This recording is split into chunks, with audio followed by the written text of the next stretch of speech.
So this webinar is being recorded, so we will have this recording available for you probably tomorrow or the day after, and it will be available at events.bbbcommunity.org. My name is Faustine Chan. I am the Business Innovation Manager for BBB, so I've been helping coordinate these daily webinars to bring all of our businesses and also the business community useful information just to help their business during at this time. I know many of you have questions regarding a lot of topics during this uncertain time, just making sure you get information to help your business as well. So we have a great speaker today from the FTC, Maricela Segura. She is a regional director in the Western Region Los Angeles office. Since joining the commission in 2008, she's had the pleasure of investigating litigating matters that cut across the landscape of the BCP divisions. Her cases have included telemarketing scams, deceptive advertising, abusive debt collection, and Truth in Lending Act violations. She's also engaged in numerous outreach endeavors, including those focused on financial service issues to Spanish-speaking communities. So please welcome Maricela. Good morning, everyone, and thank you, Faustine. And I'd like to thank the Better Business Bureau for all that you're doing for your membership, for small businesses, and getting the word out there about what to trust, what not to trust, and helping your members during this really difficult time. Today we're going to talk about the many and various kinds of scams related to coronavirus that we're seeing, as well as sharing some resources with you and what the FTC is doing about these scams. Next slide, please. And this is my contact email, which will be repeated at the end. So if you have other questions or want to ask about any of the resources that I shared today, please feel free to reach out to me. Next slide. Yeah, so as we know from all health emergencies, natural disasters, that scammers follow the headlines, as do we. And so as headlines change, so will scams. And so what we're seeing is that scammers are taking advantage of the fear around coronavirus, and small businesses aren't exempt from this. Scammers also target small businesses and particularly your employees, which is why it's important to talk about these scams and let your employees know to be on the alert. And it's also important for you to share what you're seeing with us, because what we do is we use and share your reports to us about scammers, about deceptive websites or deceptive information. We share that. Not only do we use that for our own law enforcement and how we find the bad guys, but we share it with other law enforcement throughout the country. Next slide, please. So let's get into some of the scams we're seeing. First, and extremely important, and what I'm going to talk about are a lot of these scams that have been out there for a while, but they're just kind of remarketed or retooled to hit the coronavirus. So really important are those fake emails and text messages and malicious websites. Fraudsters are sending messages that claim to be from legitimate sources like the Centers for Disease Control and Prevention, the World Health Organization, or other public health offices. They may ask for social security numbers. They may ask you for your tax ID or other sensitive information about your employees or your business or your customers. What they're aiming to get is your money or your information. They also might be wanting you to click on a website or download a document that downloads malware, not just to your computer, but if you are connected, it can infiltrate your business network. So here is the tip to give to your employees. Do not click on links from sources you do not know, and remind your staff not to do this at work. It's also important to make sure that your anti-malware, antivirus software on your computer is up to date. And I just want to reiterate, this is going to be repeated throughout. The World Health Organization, these public health offices aren't going to be asking you for your tax ID, your personal information, or other sensitive information. And they probably won't be reaching out to you directly with emails and requests. Next slide. And so we're going to see there's definitely one headline that scammers are following, which is that there is aid available under the Coronavirus Aid Relief Economic Act, or CARES Act. And it provides financial help for individuals, and that's the Economic Impact Program, payment program. So this is scammers are following the headlines that there's government help for individuals, and we're also going to talk in a minute about government help for businesses. But staying on this point, criminals will use this type of headline to make their phony pitch sound more credible. So they will grab the names of these programs from the news. They will take some tidbits about how it's going to work and sort of twist it to sound more convincing. So here's what you need to know and what you should share with your employees. If someone calls or emails you out of the blue claiming that there's money available from a government agency, but that you have to provide an upfront payment or provide some personal financial information, hang up the phone. The government will not ask you to pay to get help, nor will they ask for sensitive information to get the help. Also, any help from the government pursuant to this program will have a specific process that everyone will have to follow.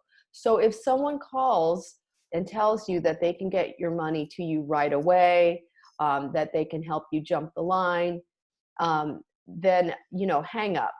The best source of the information for loans available will be, and particularly for small businesses, will be the Small Business Association. And I'll talk about that in a minute. But I want to underscore a lot of ways that these scammers work, and we've seen this in action in other relief contexts. They will claim that they have the in, that they can get your money faster. Hang up the phone. They cannot, and the government will not typically call your cell phone or call you via robocall and ask for your personal information. So please pass that on to your employees, because there's a lot of misinformation that might be floating around that is perpetrated by the fraudsters. Next slide, please. Now, government help for business. The best source for accurate information, as I mentioned, is the Small Business Association, and you can find out information about the relief available for small businesses under sba.gov/coronavirus. As I mentioned, the CARES Act also includes financial help for businesses, including nonprofit organizations and churches with less than 500 employees. As business owners, that's probably a headline that you've noticed, and scammers have too. And as expected, they're distorting the truth in an effort to cheat small businesses. The financial help that is coming to small businesses is through the Small Business Administration. And the best source for accurate information, as I said, is their website. On their website, they will have information about who is eligible and how to apply for the various types of help available.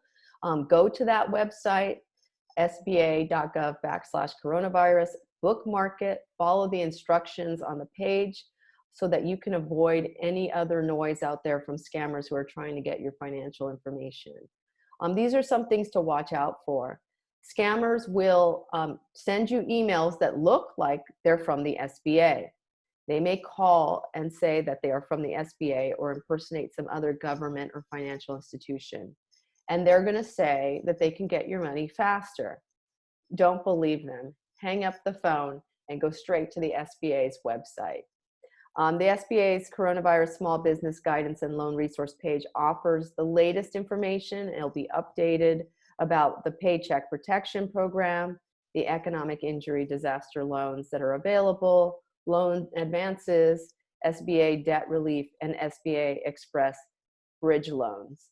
The scams that are perpetrating around this SBA help for small businesses aren't new. We see all the time that there are these application scams where scammers will say, you just have to fill out this form and we'll get your SBA loan for you. They might even say they're working with the SBA. Don't trust anybody who says they're working with the SBA. Typically, the SBA is not going to be reaching out directly to small businesses to ask them to fill out a form. You will go to the SBA and fill out the form that you see on the website. It's just the safer way to go to make sure that you're not dealing with a fraudster. And, you know, I want to say it's true that there are legitimate groups, financial institutions sharing information as well. But given, as I said, the number of fraudsters out there that are wanting to make a quick buck, it's hard to figure out who is real, who's legit versus who is not. So even if you feel like you're dealing with the SBA directly, just go to the website. It is safer. It's the better way to go right now when situations are so fluid and there's so many people out there. If you're going to give up your financial information, you want to go to the SBA's website directly and make sure you're dealing with the right agency. Next slide. Business email scams. You know, we've warned companies this fraud's not new either. These are frauds that are perpetrated by a business email or what looks to be business email. This is, for example, when an employee gets a message that appears to come from a company higher up, and it directs that person, often someone from the accounting department, to wire money, transfer funds, send gift card codes, or provide passwords or bank account information. And in reality, it isn't someone from the higher up. It's a con artist who has spoofed the boss's email address or phone number. And we often refer to this as the CEO scam. So we have seen emails where it looks like the CEO is directing someone from the accounting department to send a wire, an emergency wire to a particular account. In these times of crisis and uncertainty, an employee may get an emergency request and not think much of it because right now everything feels a bit like an emergency. And scammers know this, so they're going to try to take advantage of this time. And they know that many people are teleworking, they're working from home, and they know that employees can't just walk down the hall to ask whether or not this email is for real or legit. So here's what you need to do. You need to warn your staff about these scams. Tell them that there is such a thing as a CEO scam. Just because the email looks like it's coming from the president of the company, it may not be coming from the president of the company. So they should double check any questionable directive, especially if it's a request to send money, give up some very personal information. Give your employees, after you tell them that there is such a thing as this type of scam, give them a central in-house point of contact where they can verify the requests they receive so that they can feel safe when they double check the information. And ask everyone who's working remotely for you from their computers to make sure that their computer security is up to date. Next slide. Now, IT scams. So this is very much like, and we've seen this before as well, this is like the business email scam, but this time the call or message claims to come from a member of your technology staff who will be calling other employees and directing them to maybe download software or requesting a password. And these scams pose a particular problem now because they engage in what cybercrime experts call social engineering, which is a dark art of manipulating human behavior to facilitate fraud. So what do? They do their homework. They figure out what people are doing for work, especially right now that they're working remotely. They're understanding a lot of people are using video chat like we're using today, video chat platforms to do their work. So they're really good at what they do. They may get information about your business online.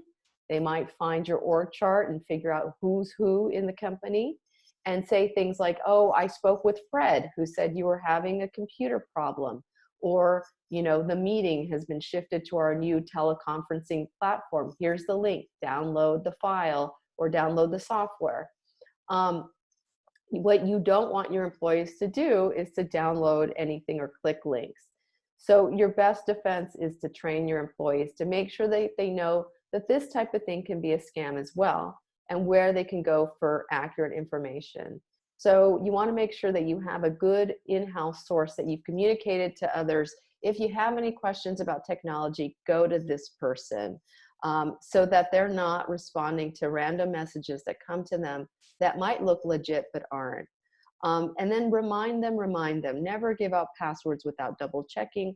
Always stop and verify. If it's something sensitive that they're being asked to hand over, they should stop and verify and go back to that one source of information that you've provided them to stop and verify. Tell them not to be quick to click on links, to stop and verify before they do so. Next scan. So supply scams and fake invoices. We also are seeing that websites are mimicking the look of well-known online retailers. And right now, when supplies are scarce, it's even more so. They claim to have the essentials that you need, but in reality, they're complete fakes. They take your order, grab your credit card information, but don't deliver what you've ordered. So how do you stay away from these fake sites? Well, the safer strategy is to go and type in the websites for the companies that you recognize. Now, and be careful when you're typing in the website. I'm sure some of you are familiar with these fake websites that are just sort of one digit off from the legit website, and they might look legit. They register these websites, and and then the next day they're gone. Before taking a chance on an unfamiliar supplier, you might want to check with your trusted industry colleagues to see whether or not they're the real deal. And often just sticking with the companies that you know and have done business with is the safer course. We've also seen in the past where scammers send fake invoices. Usually these fake invoices have been mailed, but since most people are online right now, they could be seeing fake invoices for supplies sent over email. And they're just hoping that the person who receives it, who might pay your bills, say your accountant or your bookkeeper, they're hoping that that person will get the invoice and assume it's for things that the company actually ordered. And things are topsy-turvy right now. They may not know that you didn't order the paper or the cleaning supplies, so they may just pay it. Make sure that all your employees who are working remotely are communicating with you with the central point of contact and following the regular procedures before paying anything. And if they're unsure about a particular invoice, tell them to stop and verify. Again, that is why having that central point of contact for whatever it is that you want, and you can have different points of contact for different things, but you want to make sure your employees know who they can talk to, who they can verify requests with. Next slide. And that's the fake invoice coming up. Illegal robocalls, as we know, that is always going to be happening. It's happening now. I had to unplug my phone to make sure I don't get one in the middle of this webinar. Now that more people are working from home, they might be picking up calls they wouldn't usually answer when they're at work. That means we're probably all getting a lot more robocalls. And scammers have been quick to get on the coronavirus business, and they're offering fake cures, and they're offering bogus test kits, sanitation supplies. I mean, the list goes on and on about how they're retooling the robocalls to fit the coronavirus situation. But they're also calling small businesses, we find. And and when I mean robocalls, we're talking about those automated sales calls. And these sales calls are illegal. So just to get back to basics, a robocall is one of those pre-recorded calls where someone's trying to sell you something. Those calls are illegal unless you have opted in to receive the call and opted in writing. So for the most part, BBB members have not opted in writing to receive these sales calls from the company that's calling them. So you know from the jump that the call is illegal. So whatever follows from that call is probably a scam or is illegal. There is an example of what I'm talking about. Faustine, if you could click go back and click the microphone, the bubble there, yeah.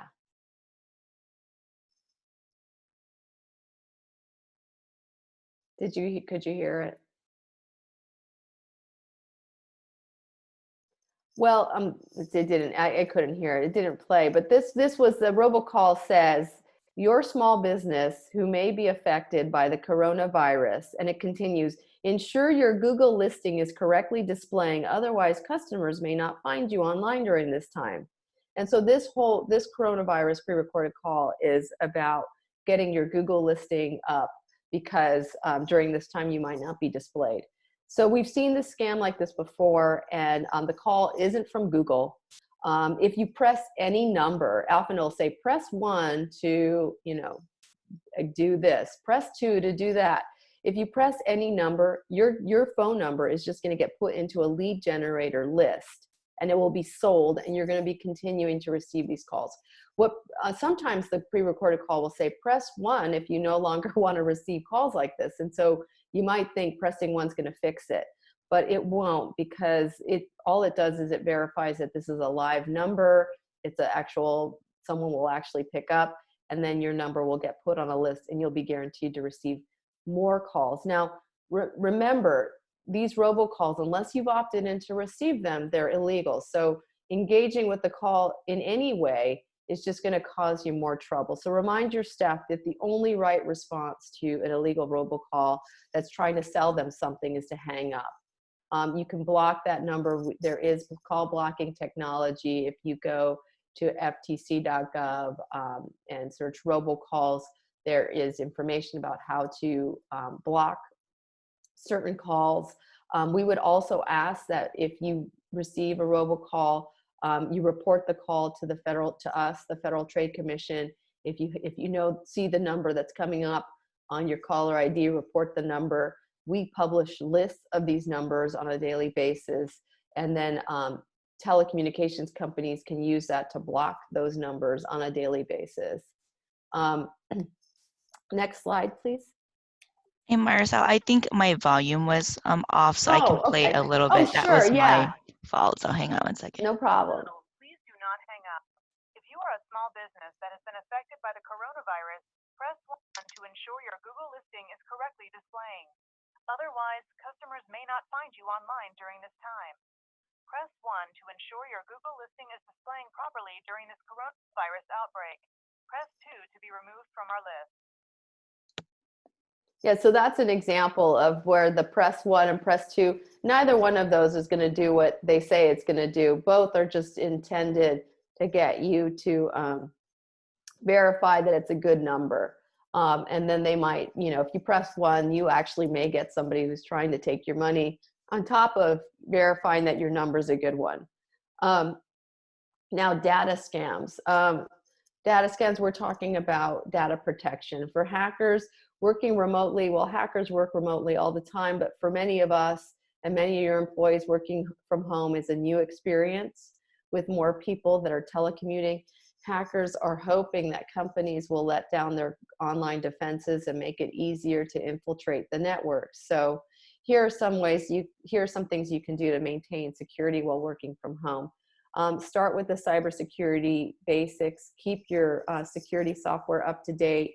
Use passwords on all your devices and apps. Make sure your passwords are strong, they're long, they're unique. Secure your home network. You start with that router that you have. If you have a Wi-Fi router, turn on the encryption, which would be WPA2 or WPA3. Encryption will scramble the information you send over your network so outsiders can't read it. If your router doesn't have WPA2 or WPA3 encryption, try updating your router software. If not, consider replacing it. But many routers now, they will have the WPA2 or WPA3.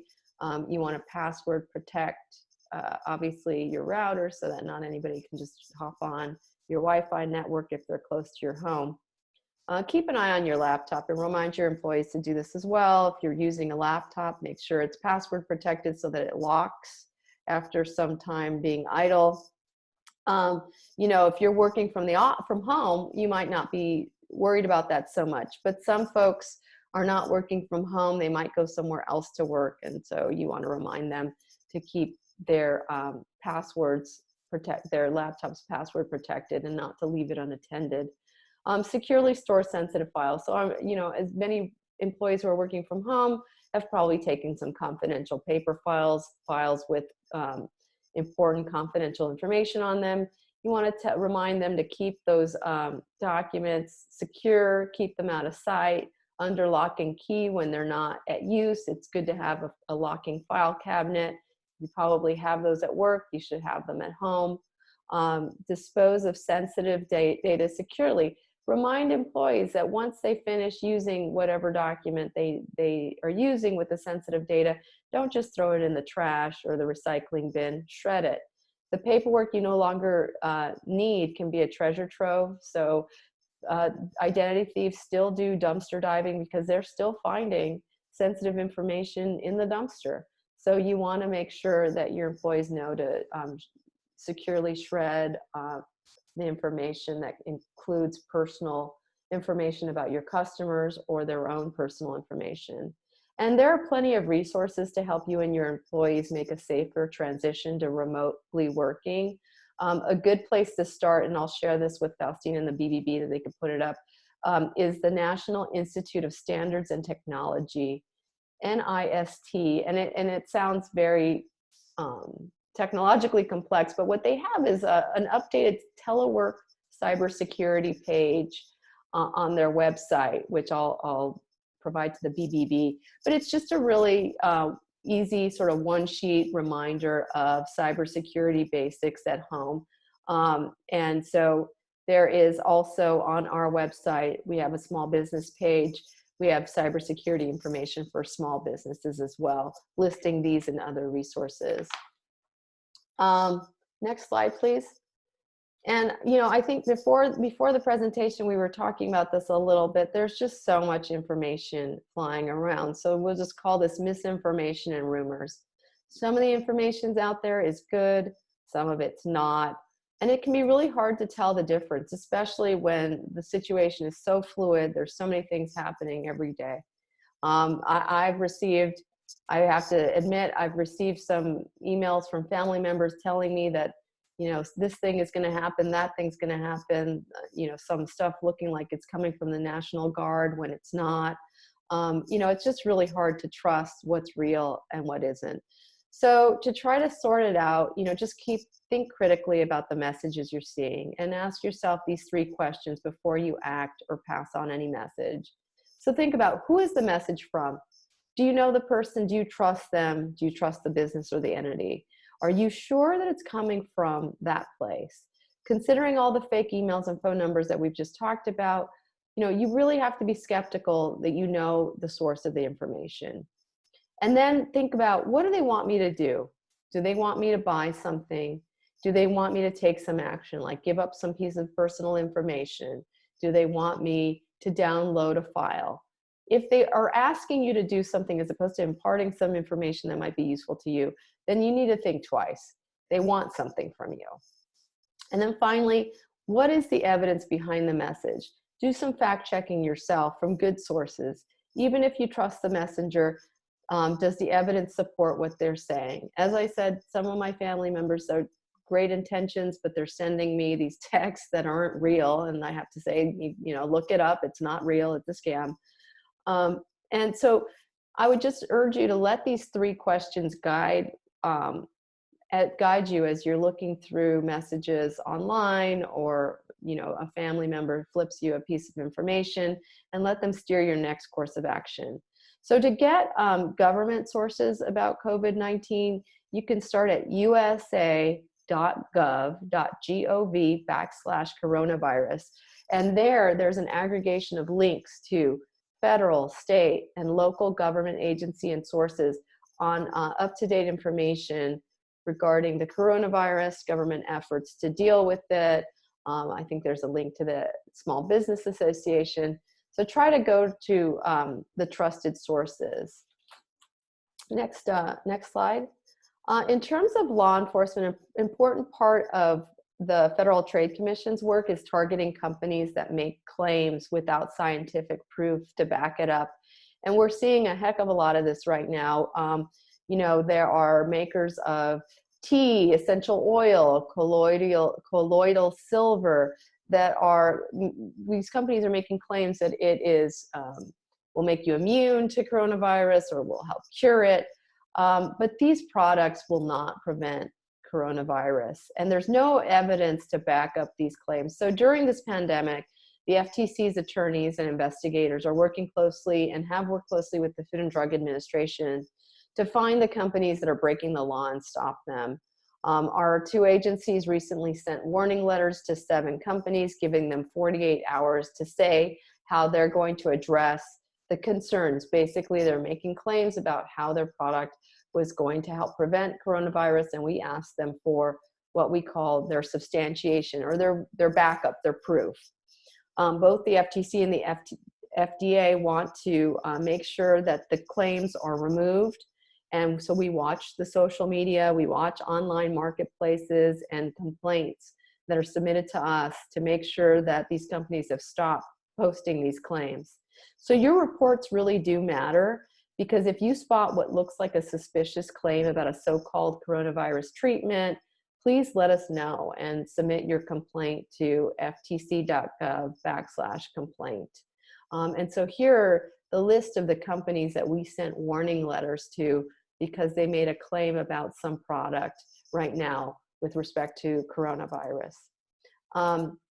Next slide, please. And so to talk a little bit more about our enforcement, we are also tackling those illegal robocalls like the one you just heard. FTC staff sent letters to companies that help scammy telemarketers and warning them about penalties for helping them make these calls. So as many of you know, small businesses, there is an infrastructure around telecommunications. So, you know, we have voice over internet protocol VoIP providers. We have companies that will provide the 800 numbers. We have companies that will help carry your telephone call. So this infrastructure around the phone call, even though they may not be the scammers themselves, they may be assisting and facilitating the scammers in making those robocalls. So what we've done, we've focused on voice over internet protocol services most recently. These are the companies that transmit illegal robocalls or carry them for telemarketers, or that give the phone numbers that scammers can use for people to call them back. So we issued warning letters to some VoIP providers that reminding them that under the FTC Act and the telemarketing sales rule, assisting and facilitating others in making illegal robocalls or assisting and facilitating others who are involved in making illegal robocalls is illegal itself. And as I mentioned, pre-recorded sales message are all illegal unless you have opted in and you've given your express written permission to receive the robocalls from that person or the company. And most of us have not. So for the most part, all of those robocalls we're getting are illegal. The companies that received these warning letters are various. One of them is VoIP Max. Another one is SIP Join Holding, iFly Communications, Third Rock Telecom, Bluetone Telecommunications, VoIP Terminator, aka BLM Marketing, J2 Web Services, Boxbone, and Comet Media. So those companies receive warning letters to let them know that even assisting and facilitating companies making illegal robocalls can be itself illegal under certain circumstances. And then finally, next slide. So I urge you all just to stay informed. If you want to receive our business alerts, we do blogs. We have blog posts and business alerts, which are, you know, digestible nuggets, and they usually give up-to-date. They will give up-to-date information on emerging scams. You can subscribe to these and get them via email or on your phone. And you can go to ftc.gov/subscribe. We again urge you to report scams or questionable claims to us, ftc.gov/complaint. You know, this is important, not just to the FTC, but to all law enforcers who have access to our system and to people in your community, that you take the time to report a scam. So whenever you see a suspicious claim or anything you might think might be a scam, let us know and submit your complaint at ftc.gov/complaint. And you know, here are some key sources for you to share about the latest on the pandemic. Go to coronavirus.gov, which takes you straight to resources, including the Center for Disease Control, to learn more about scams and how to avoid them. We have a coronavirus dedicated page, ftc.gov/coronavirus. And then to learn about what's going on across the federal government, and along with other resources from other agencies. The federal government has set up usa.gov/coronavirus so that you could get all those resources in one place. Next slide. And so you can help us spread the word about the coronavirus scams so that not only you, your employees are on alert, but others in your community. So the FTC has dedicated a web page, as I mentioned, the coronavirus, ftc.gov/coronavirus, that has timely information about scams. And it's a great resource to share with others. And you can use the social media graphics you'll find at the bottom of that page to help us promote sort of these resources through your communication channels. I mean, we're basically all in this together.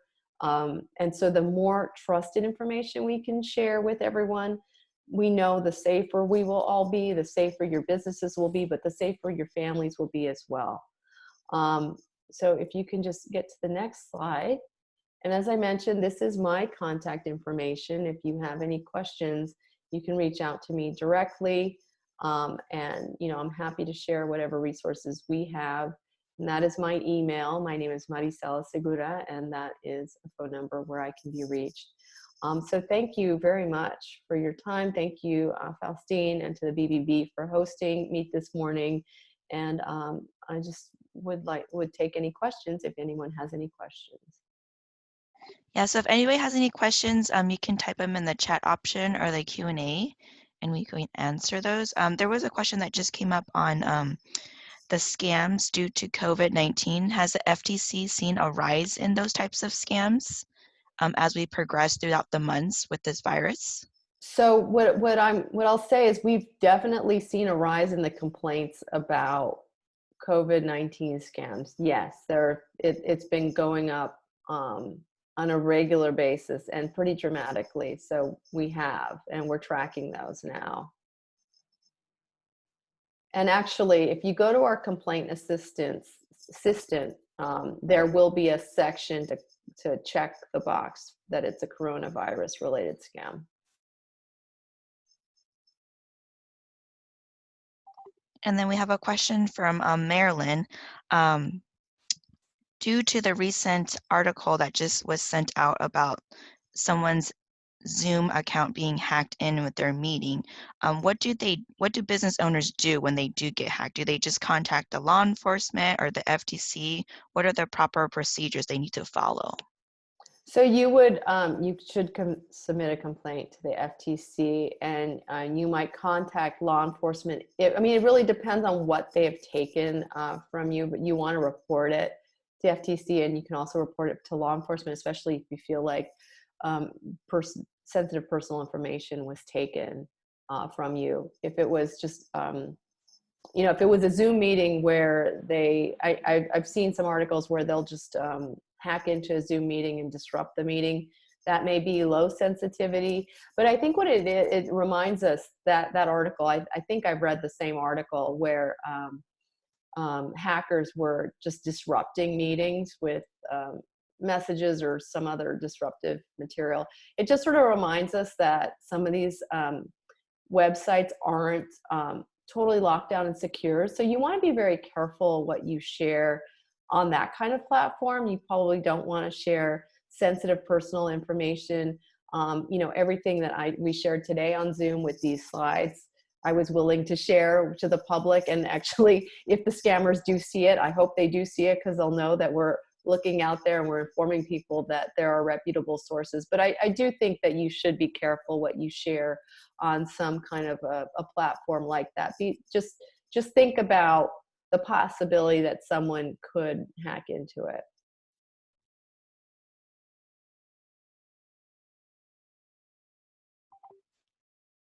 If anyone else has any questions, please go ahead and type them in the chat option or the Q&A, and we can answer those. Once again, this webinar was recorded, so if you did miss any of the information, it will be posted on events.bbcommunity.org. If you're a call-in listener only, so if you called in with a number, just go to that website, and those slides and other webinars will also be posted as well. So we'll just, let me look and see if there's any more questions. Thank you. I don't think I see any more questions. So thank you so much, Maricela, for sharing Thank all this you. information. I know BBB works very closely with you and the FTC. I appreciate our relationship. If anyone else has any more questions or follow-up questions, you can definitely reach out to her. Very knowledgeable lady, and thank you so much for doing what you do in the community. Thank you, Faustine. Thank you. And thank you to the BBB for just being available to its members and to the public at large. I very much appreciate it. Thank you so much, and please be safe out there, all the businesses that are listening. Yes, thank you. Be safe, everyone. Bye. Bye.